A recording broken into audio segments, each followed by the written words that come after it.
It's time for the Intense 5. Let's go. Number 5.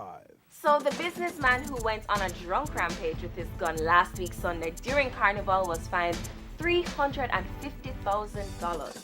That video is going to haunt him for years. Oh boy, I'm just happy that no one was hurt. True. Number 4. So, Shauna released a song, but the DJs and selectors aren't feeling it. So, it's not being played. Well, some places. I don't know, Shauna. Maybe to some people, the rights are not so equal after all. When I hear it in a massen, I don't know which DJ I go Them play it though.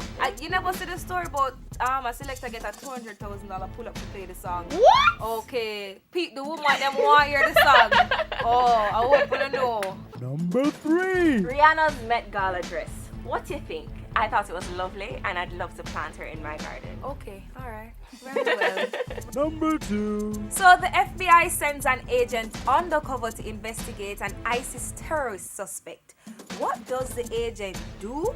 She goes over there, falls in love, and they get married.